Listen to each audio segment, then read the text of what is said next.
ఆకాశవాణి ప్రాంతీయ వార్తలు చదువుతున్నది డివి సత్యనారాయణ. ముఖ్య అంశాలు: అన్నమయ్య, చిత్తూరు, తిరుపతి జిల్లాల్లో భారీ వర్షాలు కురిసే అవకాశం ఉండడంతో ఆయా జిల్లాల అధికార యంత్రాంగం అప్రమత్తంగా ఉండాలని హోంమంత్రి వంగల్పూడి అనిత ఆదేశించారు. భూ సంబంధిత సమస్యల పరిష్కారంపై ప్రభుత్వం ప్రత్యేక శ్రద్ధ తీసుకుంటోందని మంత్రి మండిపల్లి రాంప్రసాద్ రెడ్డి పేర్కొన్నారు. ప్రజా సమస్యల పరిష్కారానికి చిత్తశుద్ధితో కృషి చేస్తున్నామని మంత్రి నిమ్మల రామానాయుడు తెలిపారు. గిరి ప్రతిభ ఉచిత డిఎస్సి శిక్షణను అభ్యర్థులు సద్వినియోగం చేసుకోవాలని మంత్రి గుమ్మడి సంధ్యారాణి పేర్కొన్నారు. వార్తల వివరాలు: అన్నమయ్య, చిత్తూరు, తిరుపతి జిల్లాల్లో భారీ వర్షాలు కురిసే అవకాశం ఉన్న నేపథ్యంలో ఆయా జిల్లాల అధికార యంత్రాంగం అప్రమత్తంగా ఉండాలని హోంమంత్రి వంగల్పూడి అనిత ఆదేశించారు. ఫెంగల్ తుఫాను ప్రభావిత జిల్లాల కలెక్టర్లతో ఈరోజు మంత్రి ఫోన్లో మాట్లాడారు. తుఫాను ప్రభావిత ప్రాంతాల్లో తాజా పరిస్థితులను అడిగి తెలుసుకున్నారు. భారీ వర్షాల నేపథ్యంలో తిరుపతి జిల్లాలోని స్వర్ణముఖి నది ఉధృతంగా ప్రవహిస్తోందని, నాయుడుపేట, పెళ్లకూరు, ఓజిలి మండలాల్లో వాగులు, వంకలు పొంగి పొర్లుతున్నందున పరిసరాల ప్రజలను అప్రమత్తం చేయాలని సూచించారు. తిరుపతి, తిరుమల ప్రాంతాల్లో వర్షాలతో కొండచర్యలు జారిపడుతున్న నేపథ్యంలో భక్తుల రాకపోకలు, భద్రత పట్ల దృష్టి పెట్టాలని కలెక్టర్లను హోంమంత్రి ఆదేశించారు. భూ సంబంధిత సమస్యల పరిష్కారంపై ప్రభుత్వం ప్రత్యేక శ్రద్ధ తీసుకుంటోందని రాష్ట్ర రవాణా, యువజన, క్రీడల శాఖ మంత్రి మండిపల్లి రాంప్రసాద్ రెడ్డి పేర్కొన్నారు. అన్నమయ్య జిల్లా లెక్కిరెడ్డిపల్లి ఎంపీడీఓ కార్యాలయంలో ఈరోజు నిర్వహించిన ప్రజా దర్బార్ కార్యక్రమంలో మంత్రి పాల్గొని వినతులు స్వీకరించారు. ఈ సందర్భంగా మాట్లాడుతూ ఎన్డీఏ కూటమి ప్రభుత్వం ప్రజల స్నేహపూర్వక ప్రభుత్వం అని పేర్కొన్నారు. ప్రభుత్వం ప్రజా సమస్యల పరిష్కారానికి అధిక ప్రాధాన్యతనిస్తుందని మంత్రి వివరిస్తూ, గౌరవ ముఖ్యమంత్రి చంద్రబాబు నాయుడు గారి ఆదేశాలతో తమ నియోజకవర్గాల్లో ఈ ప్రజా దర్బార్ కార్యక్రమాలు ఏర్పాటు చేయడం జరిగింది. ఎవరైతే 5 సంవత్సరాల్లో భూములు కోల్పోయారో, భూముల విషయంలో న్యాయం జరగలేదని చెప్పి కోర్టులను ఆశ్రయించారో అలాంటి వారి కోసమే ఈ ప్రజా దర్బార్ కార్యక్రమాలు ఏర్పాటు చేస్తున్నాం. అలాగే రైతులు నష్టపోయారో వాళ్ళందరికీ మేలు చేసే విధంగానే ఈరోజు ఈ ప్రజా దర్బార్ కార్యక్రమం ముఖ్యంగా ఈ రెవెన్యూ విషయాల్లోనే ఏర్పాటు చేయడం జరిగింది. గిరి ప్రతిభ ఉచిత డిఎస్సి శిక్షణను అభ్యర్థులు సద్వినియోగం చేసుకోవాలని రాష్ట్ర మహిళా శిశు సంక్షేమం, గిరిజన సంక్షేమ శాఖ మంత్రి గుమ్మడి సంధ్యారాణి అన్నారు. ఈరోజు పార్వతీపురం ఐటీడీఏ ఆధ్వర్యంలో గిరిజన అభ్యర్థులకు ఉచిత డిఎస్సి శిక్షణను గిరిజన సామాజిక భవనంలో ప్రారంభించారు. ఈ సందర్భంగా మంత్రి మాట్లాడుతూ, రాష్ట్రంలో మొదటి గిరి ప్రతిభ ఉచిత డిఎస్సి శిక్షణ కేంద్రాన్ని జిల్లాలో ఏర్పాటు చేయడం జరిగిందని తెలిపారు. ఈ శిక్షణ ప్రతిరోజు ఉదయం 9 గంటల నుండి సాయంత్రం 5 గంటల వరకు 2 నెలల పాటు కొనసాగుతుందని మంత్రి వెల్లడించారు. ఈ కార్యక్రమంలో కలెక్టర్ ఏ శ్యాంప్రసాద్, పార్వతీపురం ఐటీడీఏ ప్రాజెక్టు అధికారి అశుతోష్ శ్రీవాస్తవ పాల్గొన్నారు. ప్రజా సమస్యల పరిష్కారానికి చిత్తశుద్ధితో కృషి చేస్తున్నామని రాష్ట్ర జలవనరుల శాఖ మంత్రి నిమ్మల రామానాయుడు పేర్కొన్నారు. పశ్చిమ గోదావరి జిల్లా పాలకులు నియోజకవర్గ ప్రజల సమస్యలకు సత్వర పరిష్కారానికే రూపొందించిన ప్రత్యేక వెబ్సైట్ను మంత్రి పాలకొల్లులో ఈరోజు ప్రారంభించారు. ఈ సందర్భంగా మాట్లాడుతూ, నిత్యం తన వద్దకు వివిధ సమస్యలతో వచ్చే ప్రజలకు పూర్తి స్థాయిలో న్యాయం అందించేందుకు ప్రత్యేక వెబ్సైట్ను అందుబాటులోకి తెచ్చామని పేర్కొన్నారు. ఉభయ గోదావరి జిల్లాల ఉపాధ్యాయ శాసనమండలి ఎన్నికల పోలింగ్ ప్రక్రియను ప్రశాంత వాతావరణంలో నిర్వహించాలని తూర్పు, పశ్చిమ గోదావరి జిల్లాల ఉపాధ్యాయ నియోజకవర్గ సహాయ రిటర్నింగ్ అధికారి జె వెంకట్రావు అధికారులను ఆదేశించారు. ఈ ఎమ్మెల్సీ ఎన్నికలకు సంబంధించి ఈరోజు కాకినాడ కలెక్టర్ కార్యాలయంలో పోలింగ్ అధికారులు, సిబ్బందికి శిక్షణా కార్యక్రమాన్ని నిర్వహించారు. పోలింగ్ ప్రక్రియపై పీఓ, ఏపీఓ, ఓపీఓ, మైక్రో అబ్జర్వర్లు, సెక్టార్ అధికారులకు అవగాహన కల్పించారు. ఈ సందర్భంగా సహాయ రిటర్నింగ్ అధికారి మాట్లాడుతూ, పోలింగ్ ఈ నెల 5వ తేదీన గురువారం 8 గంటల నుంచి సాయంత్రం 4 గంటల వరకు జరుగుతుందన్నారు.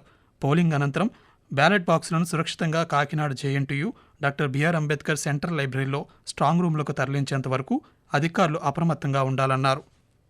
యువతను భారతదేశ సాంస్కృతిక వారసత్వంతో అనుసంధానించడంతో పాటు సంగీత పర్యాటకాన్ని ప్రోత్సహించడానికి కేంద్ర పర్యాటక మంత్రిత్వ శాఖ, రాష్ట్ర సాంస్కృతిక మంత్రిత్వ శాఖలు సంయుక్తంగా విజయవాడలో ఈ నెల 6వ తేదీ నుండి 8వ తేదీ వరకు కృష్ణవేణి సంగీత నీరాజనం ఉత్సవాలను నిర్వహిస్తున్నాయి.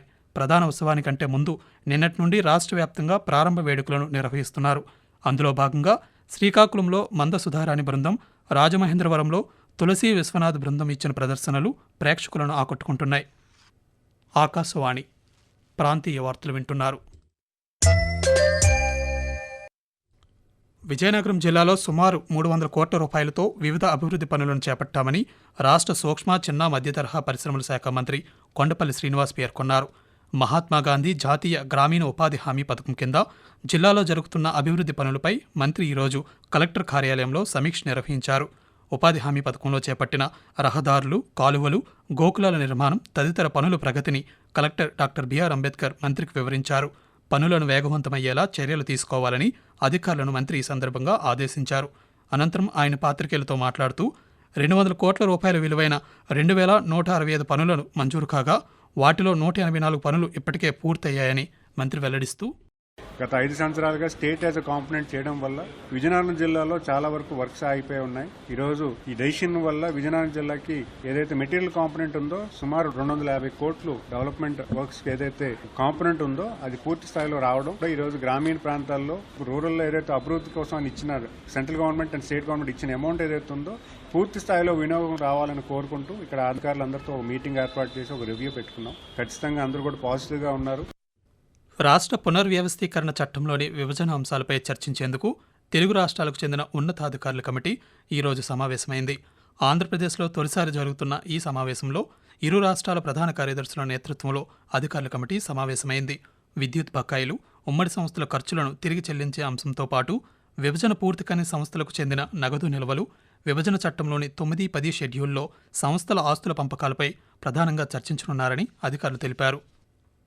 కార్తీక మాసం ముగింపు సందర్భంగా విశాఖ జిల్లా సింహాచలం శ్రీ లక్ష్మీ నరసింహస్వామివారి వరాహ పుష్కరిణి వద్ద భక్తులు ఈరోజు పోలిపాడ్యం నిర్వహించారు.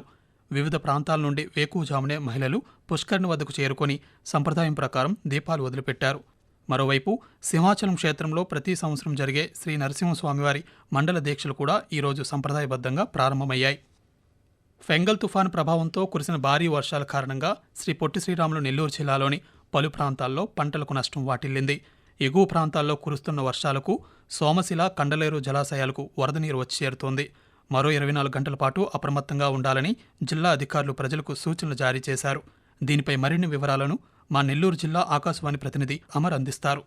నైరుతి బంగాళాఖాతంలో ఏర్పడిన తుఫాన్ నెల్లూరు జిల్లాపై తీవ్ర ప్రభావాన్ని చూపించింది. భారీ వర్షాలతో వాగులు, వంకలు పొంగి ప్రవహిస్తున్నాయి. ప్రజలంతా కూడా అప్రమత్తంగా ఉండాలని చెప్పి జిల్లా అధికార యంత్రాంగం హెచ్చరిస్తోంది.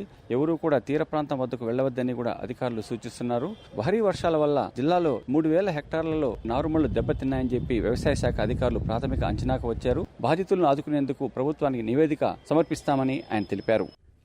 భారత వైమానిక దళం ఉద్యోగాలపై యువతలో అవగాహన కల్పించేందుకు ఈ నెల 6, 7 తేదీల్లో అవగాహన సదస్సులు నిర్వహిస్తున్నామని పార్వతీపురం మన్యం జిల్లా కలెక్టర్ ఏ శ్యాంప్రసాద్ తెలిపారు.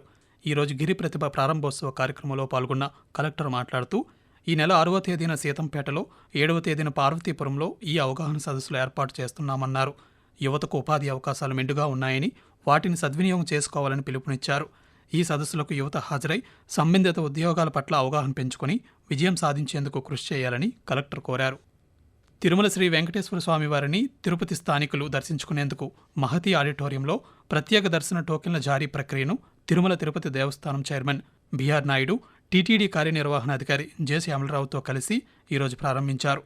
ఈ సందర్భంగా చైర్మన్ బిఆర్ నాయుడు మాట్లాడుతూ ముఖ్యమంత్రి సూచనల మేరకు తిరుపతి రూరల్, చంద్రగిరి, రేణిగుంట ప్రాంత వాసులకు స్వామివారి దర్శనం కల్పించే ప్రక్రియను ప్రారంభించామన్నారు. ప్రతి నెలలో మొదటి మంగళవారం రోజున స్థానికులకు శ్రీవారి దర్శనం కలిగించేందుకు ముందు రోజు టీటీడీ భక్తులకు టోకెన్లను జారీ చేస్తోందన్నారు. మహతి ఆడిటోరియం ప్రాంగణంలో 7 దర్శన టోకెన్ల జారీ కేంద్రాల ద్వారా 2500 టోకెన్లను, తిరుమలలో బాలాజీనగర్లోని సామాజిక భవనంలో మరో 500 టోకెన్లను టీటీడీ జారీ చేయనుందని తెలిపారు. ప్రాంతీయ వార్తలు ముగించే ముందు ముఖ్య అంశాలు మరోసారి. అన్నమయ్య, చిత్తూరు, తిరుపతి జిల్లాల్లో భారీ వర్షాలు కురిసే అవకాశం ఉండడంతో ఆయా జిల్లాల అధికార యంత్రాంగం అప్రమత్తంగా ఉండాలని హోంమంత్రి వంగల్పూడి అనిత ఆదేశించారు. భూ సంబంధిత సమస్యల పరిష్కారంపై ప్రభుత్వం ప్రత్యేక శ్రద్ధ తీసుకుంటోందని మంత్రి మండిపల్లి రాంప్రసాద్ రెడ్డి పేర్కొన్నారు. ప్రజా సమస్యల పరిష్కారానికి చిత్తశుద్ధితో కృషి చేస్తున్నామని మంత్రి నిమ్మల రామానాయుడు తెలిపారు. ఆకాశవాణి ప్రాంతీయ వార్తలు ఇంతటితో సమాప్తం.